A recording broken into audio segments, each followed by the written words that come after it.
Frères et sœurs dans le Seigneur, nous sommes dans la joie de nous retrouver dans ce moment de méditation que nous dénommons « Ce que la Bible enseigne ».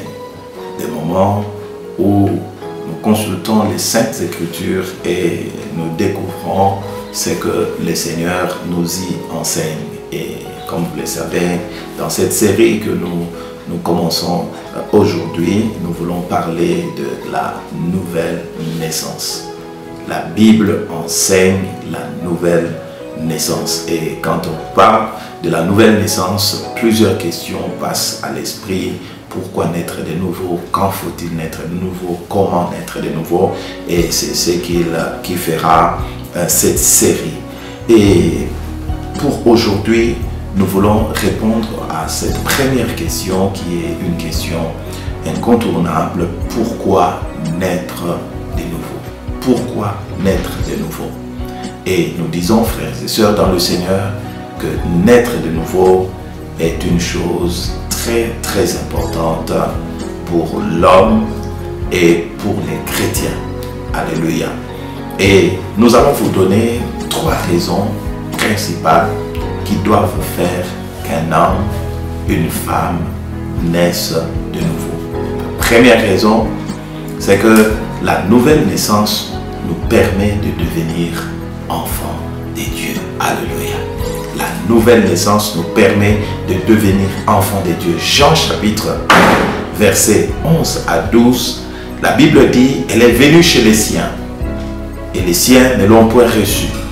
Mais à tous ceux qui l'ont reçu, à ceux qui croient en son nom, elle a donné le pouvoir de devenir enfants de Dieu. Frères et sœurs, vous ne savez pas combien il est important de naître de nouveau afin de devenir enfant de Dieu. Il n'y a pas meilleure chose dans la vie d'un homme si ce n'est de devenir enfant de Dieu. Il n'y a pas meilleur statut dans la vie d'un homme si ce n'est celui de devenir enfant de Dieu. Et je vous exhorte, mon frère, ma soeur, à naître de nouveau aujourd'hui pour devenir enfant de Dieu. La deuxième raison qui doit te pousser à la nouvelle naissance, c'est que la nouvelle naissance fait de nous des nouvelles créatures. Des nouvelles créatures. Ma Bible dit dans 2 Corinthiens chapitre 5 verset 17, si quelqu'un est en Christ, il est une nouvelle créature. Les choses anciennes sont passées, voici toutes choses sont devenues nouvelles.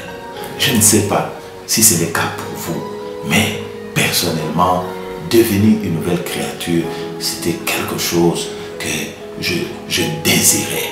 Parce que ma vie passée, le vécu dans le monde était quelque chose que je ne pouvais plus supporter. J'avais besoin que les choses anciennes passent.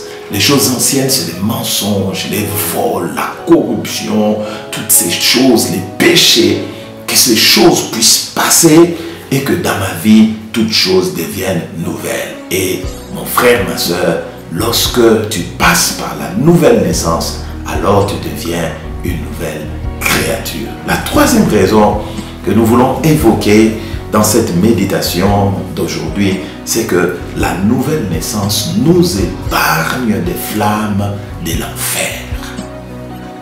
Effectivement, l'enfer existe.